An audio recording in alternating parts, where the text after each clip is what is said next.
여러분 안녕하십니까? 오늘은 예수께서 야훼시라는 증거들 153가지 중에 103번째로 레갑의 자손 이야기의 삼위일체는 비밀이라는 제목으로 지난 시간에 이어서 예레미야 35장 말씀을 살펴보겠습니다. 설교자들이 레갑의 자손들이 유언 지킨 것을 본받으라고 가르칩니다. 주일학교 때부터 레갑 족속을 본받으라는 말씀은 많은 사람들한테서 알려져 있는 상태이죠. 레갑 자손을 본받으라. 그렇습니다. 그러면 그들의 효를 본받으라는 의미일까요? 아니면 단지 어떤 말씀이든지 말씀을 순종하라는 의미일까요?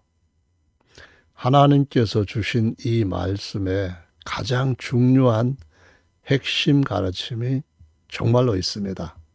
아마 여러분 중에는 아직 한 번도 들어보지 못한 그러한 중요한 진리일 수도 있습니다. 예레미야 35장 1절부터 10절에 기록되어 있는 말씀을 요약하면은 엘로힘 야훼께서 예레미야 선지자에게 레갑 족속을 야훼의 집 방 한 군데로 데려다가 포도주를 마시게 하라고 명령하셨습니다. 예레미야가 그들을 데려다가 포도주를 마시게 하였으나 그들이 거절하였습니다. 그들이 포도주를 거절한 이유에 관하여 이렇게 말했습니다.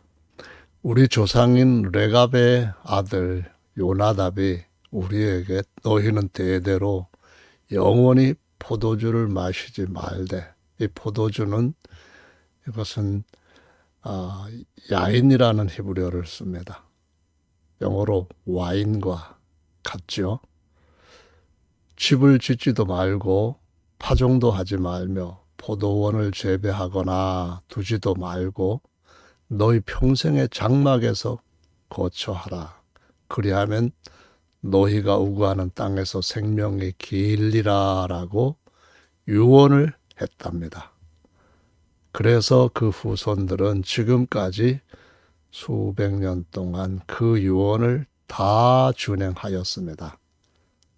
그런데 지금은 바벨론 침공으로 인하여서 예루살렘에 잠시 피신하고 있지만 곧 장막으로 돌아가야 합니다. 라고 대답을 했다는 겁니다.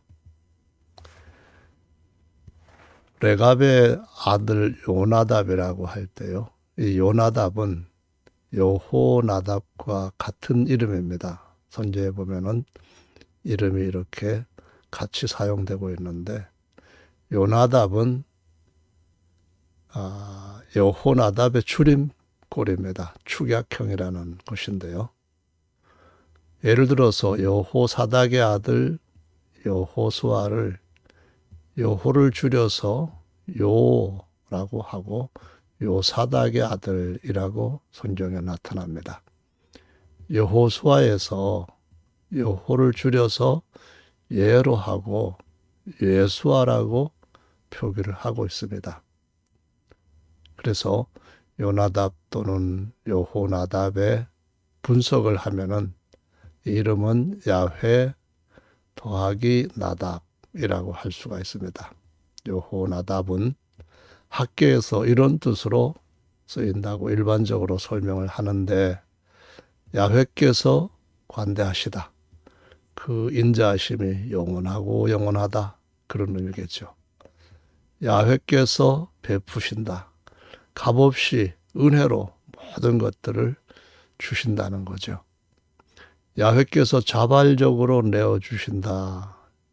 이런 의미의 대표적인 것은 하나님께서 야훼 이래로 자기 아들을 우리의 죄값을 대신해서 십자가에서 내주신다. 그런 의미겠죠. 야훼께서 재촉하신다. 이 말은 하나님께로부터 멀리 떠났거나 우상 숭배, 죄 가운데 빠져있는 사람들한테 빨리 회개하고 너희 아버지, 너희 남편 야훼께로 돌아오라. 이것이 바로 예레미야에서 하나님께서 여러 번 강조하는 의미라고 할 수 있습니다. 야훼께서 추진하신다. 하나님의 계획, 영원한 완전한 계획, 선하신 계획, 그리고 그 계획과 그 약속을 하나님은 절대적으로 미쁘신 분이기 때문에 반드시 성취하신다. 그런 의미가 되겠고요. 따라서 나답이라고 하는 이름 안에 같은 어근 나부에서 헌신, 자발적 봉헌, 기부라는 의미의 명사들이 유래합니다. 자, 그러면 여호나답, 이 사람들이 어떤 족보에서 난 사람들인가 살펴보도록 할까요? 민수기 10장 29절에는 모세의 장인, 이 장인이라고 할 때는 히브리 말로 하탄이라는 단어를 쓰거든요. 근데 이 단어 하탄은 결혼으로 맺어진 사람들 간의 관계에 붙여지는 이름입니다. 예를 들어서 장인도 있고 장모도 있고 또는 사위도 있고 처남도 있고 뭐 이런 쪽으로 해서 모두가 다 이 하탄이라고 하는데 여기에서 장인으로 번역을 했습니다. 그래서 차이가 나는 점을 여러분들이 인식하면 좋겠고요. 그 장인이 어떤 사람이냐? 미디안 사람입니다. 미디안은 창세기 25장에 아브라함이 자신의 본처 사라가 죽고 난 뒤에 얻은 후처가 낳은 아들들 중에 하나입니다. 그 이름을 루엘이라고 했거든요. 루엘. 이 루엘은 하나님의 친구라는 뜻을 갖고 있는 이름입니다. 그래서 루엘 아들 호밥에게 이르되 야훼께서 주마, 다시 말하면 베푸시고 내어주시는 분, 주시겠다고 하신 곳으로 우리가 진행할 건데 당신들은 길을 참 잘 알지 않느냐. 그래서 우리의 눈이 되어달라. 동행하자라고 제안을 합니다. 그리하면은 선대하겠다라는 말을 합니다. 야훼께서 우리의 이제 또 이스라엘에게 복을 내리셨는데 복을 같이 나누자라고 권고한 내용에서 이 모세의 장인은 미디안 사람이라고 나오고 있고요. 또 사사기 1장 16절을 참고로 보시면은 모세의 장인 하탄입니다. 그들아는 겐 사람이라. 겐 사람, 미디안 사람. 이 겐 사람, 미디안 사람이 유다 자손과 함께 종려나무 성읍에 올라가서 아랏 남방의 유다 황무지에 이르러 그 백성들 중에 같이 거하였다라고 기록을 하고 있습니다. 역대상 2장 55절에 보면은 야베스, 이 야베스에 대한 이야기도 많은 사람들이 들었고 이렇게 알고 있죠. 야베스에 거한, 야베스가 사는 땅을 그 이름을 따서 이렇게 붙입니다. 성경 그런 예가 많아요. 거한 서기관 족속, 곧 디랏 족속, 시므앗 족속, 수갓 족속이니 이는 다 레갑의 집 조상 함맛에게서 나온 겐 족속이더라라고 말씀을 하고 있습니다. 자, 야베스에 대한 이야기를 한번 여기 짚고 넘어갈까요? 4장 9절입니다. 역대상에 보면은 야베스는 그 형제보다 존귀한 자라 그 어미가 이름하여 야베스라 하였으니 이는 야베스라 이름의 뜻이 내가 수고로이 낳았다 함이었더라라고 말씀합니다. 해산의 고통이 심했다 그런 말이죠. 야베스가 이스라엘 하나님께 아뢰어 가로되 원컨대 주께서 내게 복의 복을 더하사 나의 지경을 넓히시고 주의 손으로 나를 도우사 나로 환난을 벗어나 근심이 없게 하옵소서 하였더니 야베스도 태어날 때부터 고생 많았고 살아가는 동안에도 환난이 참 많았던 것 같아요. 그런데 하나님께 구하였더니 아까 말씀드렸던 것처럼 하나님이 누굽니까? 여호와 나답이십니다. 은혜 베푸시고 복 주시고 모든 것들을 다 이루어 주시는 분 아닙니까? 그래서 그 모든 것들을 허락하셨더라라고 기록을 하고 있습니다. 자, 다윗이 친히 세운 장막에 엘로힘의 언약궤를 안치한 후에 오직 야훼 하나님을 선포했어요. 그러니까 야훼 나답이라고 하는 말과 함께 그 야베스에게 복 주신 하나님이 누구냐? 이것을 이어지는 말씀에서 확인할 수가 있다는 건데요. 역대상 16장 25절에 보시면은 다윗이 말합니다.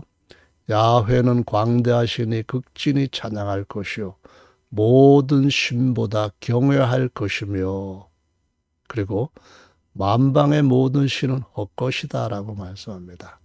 야훼께서 하늘을 지으시고 땅을 지으신 만유의 아버지시다 라고 선포하는 거죠.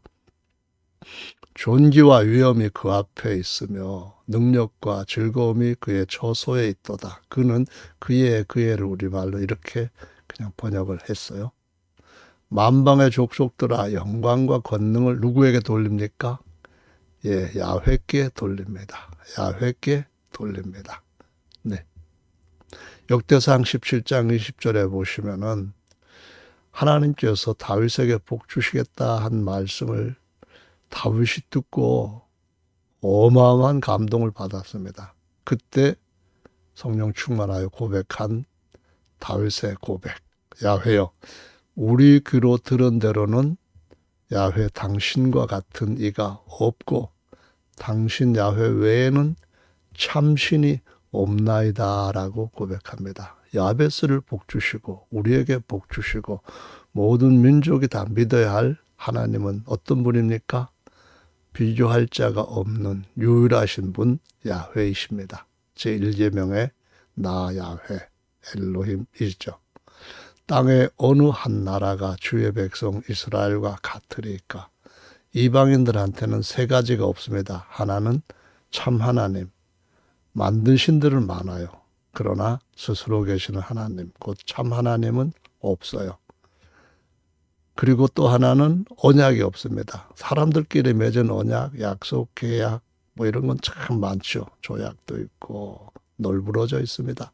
그러나 하나님과 맺은 언약은 하나님께서 선민이라고 부르는 자들에게만 있습니다. 언약이 없다는 말은 결국 소망이 없다는 겁니다. 절망이고 사망이라는 거죠. 엘로힘이 가서 구속하사 자기 백성 삼으시고 크고 두려운 일로 인하여 이름을 얻으시고 애굽에서 구속하신 자기 백성 앞에서 열국을 쫓아내셨사오며 주께서 주의 백성 이스라엘로 영원히 주의 백성을 삼으셨사오니 야훼여 주께서 저희 엘로힘이 되셨나이다 라고 말씀합니다. 생각해 보세요. 영원히 주의 백성 삼았을 때에 언약의 주님은 누구실까요? 야훼 외에는 참신이 없습니다. 다윗은 귀가 먹은 게 아니라 귀가 열려있는 사람이고 그의 귀로 들은 바로는 야훼와 같은 이가 없습니다. 야훼와 같은 2위, 야훼와 같은 3위 다윗은 인정하지 않습니다. 그럼 우리도 아브라함도 인정하지 않고 다윗도 인정하지 않았는데 어떻게 사람들이 만든 신을 따를 수가 있겠습니까? 레갑의 아들 여호나답은 예후와 함께 엘리야에 예언했던 것을 성취합니다. 곧 아합이라고 하는 북쪽 이스라엘 왕이 이방 여자를 아내로 맞아들이고 그 여자가 가지고 온 바알과 아세라 신을 섬기는 데에 나라 전체가 우상 숭배로 빠지게 버렸습니다. 그때 하나님께서 엘리사에게 기름을 부어서 엘리사로 하여금 하나님께서 예후에게 기름을 부어서 이 아합과 이세벨의 자식들을 다 진멸하게 하시고 바알의 신당을 다 불사르고 우상 숭배자들도 다 진멸해 버렸습니다. 근데 이 예후라는 이름의 뜻이 뭐냐 하면은요, 누가 야훼와 같으리라 라고 붙여진 의미로 지은 이름입니다. 열왕기하 10장 15절 볼까요? 예후가 거기서 떠나가다가 레갑의 아들 여호나답이 맞으러 오는 것을 보고 만난지라 그 안부를 묻고 나 싸우려고 왔냐 아니면은 나와 같이 하나님이 지시하신 일을 하려고 왔냐 묻는 거예요. 잘 있냐? 뭐하러 왔냐? 그랬더니 알았습니다. 내 마음을 향하여 진실함과 같이 내 마음도 진실하냐? 하나님을 향하여서 진실한 예후의 마음과 같이 엘리야가 이 아합의 선지자, 거짓 선지자 850명을 기도로 불이 내려오게 하는 응답으로 다 멸해버렸던 것처럼 그 이후에도 다시 이 예후가 모든 우상들을 없애버려야 되는데 이 엘리야가 다 하지 못했던 그 일을 예후가 합니다. 누가 야훼와 같으랴? 엘리사가 기름 부어준 예후가 개혁을 하려고 하는데 가장 중요한 개혁 대상은 아합과 이세벨의 자식들입니다. 여호나답이 대답을 하기를 그렇습니다. 이 우상들 싹 진멸해 버려야 되고 우상 선지자들, 제사장들 다 완전히 제거해야 됩니다. 이렇게 하니까 그러면 나와 손을 잡자. 손을 잡으니 예후가 끌어 병거에 올리며 라고 말하는데요. 레갑이라고 하는 이름의 뜻을 찾아보시면 제일 먼저 나오는 것이 말을 탔다라든가 병거를 탄 자라든가 이렇게 나옵니다.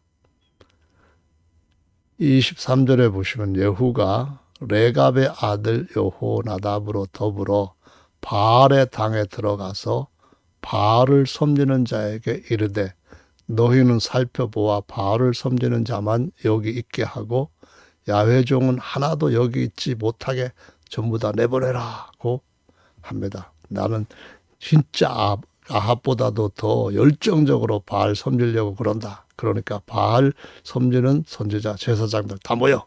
그리고 야훼 종들은 다 꺼져. 이렇게 이제 거짓말로 골라서 죽이기 위해 가지고 이렇게 말하자면은 계략을 베풀었던 거죠. 그렇게 함으로써 이 이세벨과 아합의 자식들 다 죽이고 그 거짓 선지자들 다 죽였습니다. 그때 레갑의 아들 여호나답이 이 일을 예후와 같이 행한 겁니다. 우상 숭배로 북쪽 이스라엘이 멸망했어요. 그러니까 레갑의 아들 여호나답은 당시에 경건한 북쪽의 그 하나님의 백성들과 같이 유다로 내려오게 되겠죠. 여호나답은 바로 이때에 예후라는 이름의 뜻처럼 야훼 외에 누가 엘로힘이냐 이 일을 위하여서 싸운 겁니다. 우상 숭배하면 다 망한다. 우상 숭배하면은 거기에 같이 참여하면은 내 후손들도 다 망한다. 그래서 우상 숭배자들이 다 망하는 걸 보고 왕도 망할 뿐만 아니라 다 망하는 걸 보고 이제 더 이상은 내 자손들한테 이러한 전란에 하나님의 진노에 떨어지지 않게 하겠다 해서 레갑의 아들 여호나답이 아까 말씀드렸던 것처럼 너희는 따로 장막을 치고 살아가면서 취하지 말라. 땅에 미련두지 말라. 그러면은 땅에서 너희들이 80년 그 정도 장수할 것이다. 이렇게 유언을 남겼는데 그걸 따르는 겁니다. 하나님께서 우상 숭배로 유다도 이제 멸망하기 직전입니다. 아무리 얘기를 해도 선지자를 보내고 또 보내도 남쪽 유다도 북쪽 이스라엘처럼 우상 숭배로 망하게 된 직전에 하나님께서 요나답의 자손을 불러서 다시 이들의 해야 할 길이 무엇인가 하는 것을 알려주시는 것을 볼 수가 있습니다. 이것이 바로 레갑의 아들 여호나답의 유언에 관계된 것임을 많은 사람들이 알지를 못합니다. 예레미야 35장 12절로 가면은 그때에 야훼의 말씀이 예레미야에게 임하여 가라사대 만군의 야훼 이스라엘의 엘로힘이 이같이 말하노라. 너는 가서 유다 사람들과 예루살렘 거민에게 이르기를 야훼의 말씀에 너희가 내 말, 우리 말 아니잖아요. 들으며 교훈을 받지 아니하겠느냐? 레갑의 아들 요나답이 그 자손에게 포도주를 마시지 말라 한 그 명령은 실행되고 있다. 지금까지도 되고 있다 이거예요.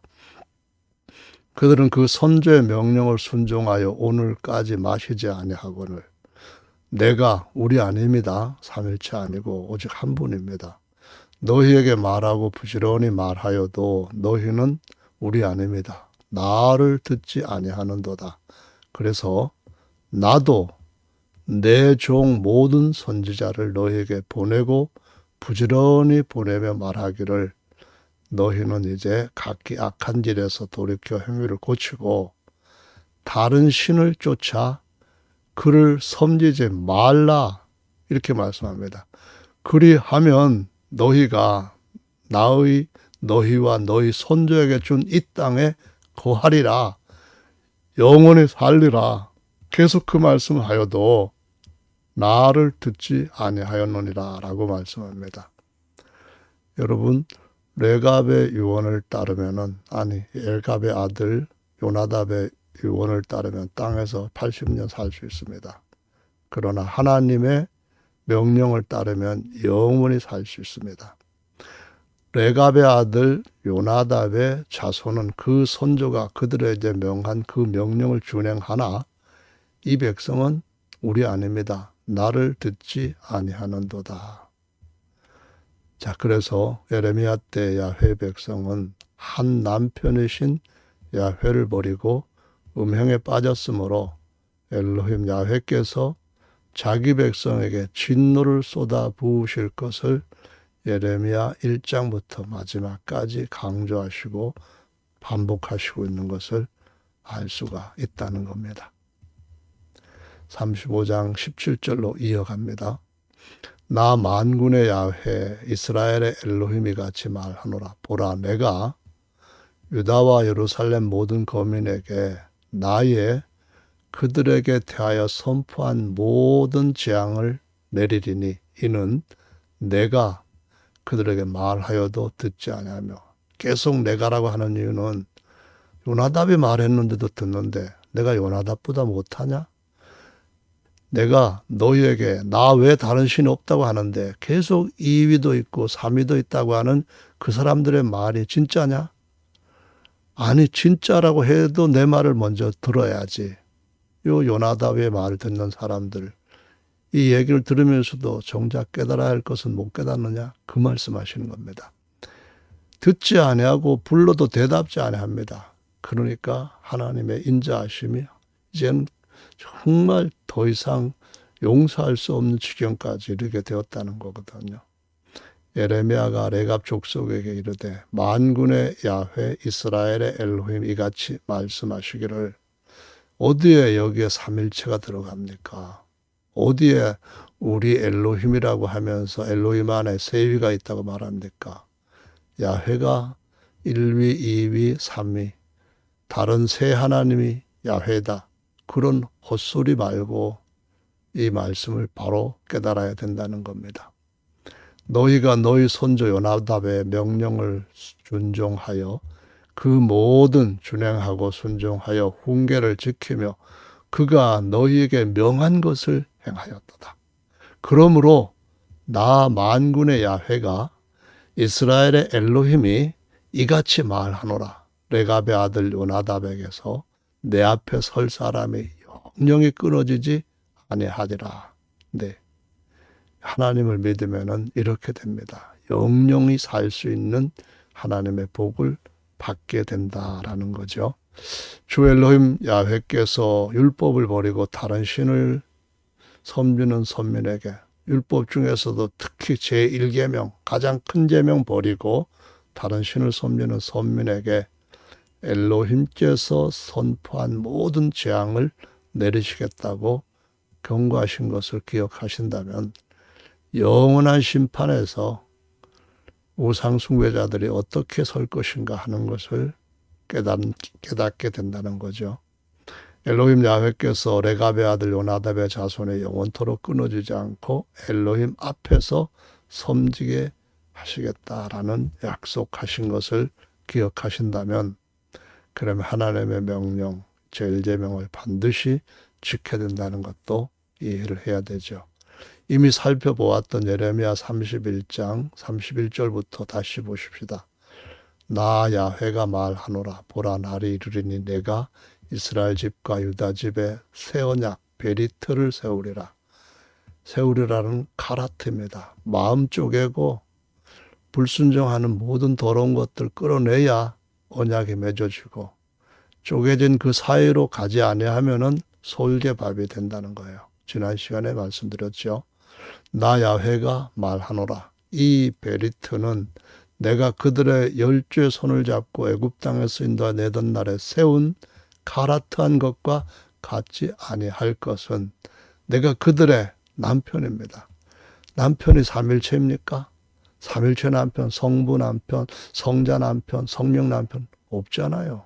그러면은 하나님도 한 분이라는 걸 반드시 알아야 되고 신구약을 베리트, 이 신구 베리트를 세우신 분, 곧 카라트하신 분은 자신이 입은 육체를 찢으시고 새롭고 산 생명의 길을 내신 야훼 하나님 곧 예수님이십니다. 그들이 내 베리트를 파하였음이다. 그래서 내가 새 언약 세우시겠다는 겁니다. 나 야훼가 말하노라. 그러나 그날 후에 내가 이스라엘 집에 카라트할 베리트는 이러하니 곧 내가 나의 법을 그들의 속에 두며 그 마음에 기록하여 나는 그들의 엘로힘이 되고 그들은 내 백성이 될 것이라. 그들이 다시는 각 이웃과 형제를 가리켜 이르기를 너는 야훼를 알라 하지 아니하리니 이는 작은 자로부터 큰 자까지 다 나를 알민이라. 지식적으로 알고 실제로 연합해서 알고 내가 그들의 죄악을 사하고 다시 그 죄를 기억하지 아니하리라. 삼일체 말이 아닙니다. 영원한 신부라고 부르신 교회의 남편은 오직 한 분이신가요? 세 분이신가요? 답해보세요. 아담을 지으시고 진리의 새 언약으로 아들들을 낳으신 아버지가 세 분입니까? 남편이 한 분이면 아버지도 한 분이시고 하나님도 한 분이십니다. 히브리서가 이 예레미야 31장 말씀이 이루어졌다라고 증거했는데요. 8장 10절에 보시면 또 주께서, 주가 누굽니까? 야훼입니다. 그날에 내가, 우리가 아니죠. 이스라엘 집으로 세울 언약, 헬라어로는 디오데케입니다. 이게 왜 중요하냐? 다음에 설명할게요. 이것이니 내 법을 저희의 생각에 두고 마음에 두고 그러면은 항상 하나님의 법이 나옵니다. 생각할 때도 제1제명, 마음을 다해서 사랑할 때도 제1제명이죠. 나는 저희에게 하나님이 되고 저희는 내게 백성이 되리라. 또 각각 자기 나라 사람과 각각 자기 형제를 가르쳐 이르기를 주를 알라, 야훼를 알라 하지 아니할 것은 저희가 작은 자로부터 큰 자까지 다 우리가 아닙니다. 야훼입니다. 야훼와의 연합입니다. 아들이 아버지와 하나인 것처럼 우리도 하나님 한 분과 우리의 속사람이 거듭날 때 하나로 연합되는 거죠. 내가 저희 불의를 긍휼히 여기고 저희 죄를 다시 기억하지 아니할 것이라 그랬거든요. 이 8장에 보면은 5절에서는 하늘에 있는 것 그거 보고 땅에다가 성막 만들라 그런 말씀을 하셨는데요. 요한복음 1장 14절에는 말씀이 육신되 우리 가운데 장막을 치신 분이 야훼시라고 하셨고요. 히브리서 9장 15절로 가보면은 이를 인하여 그 새 언약입니다. 헬라어로 디아데케입니다.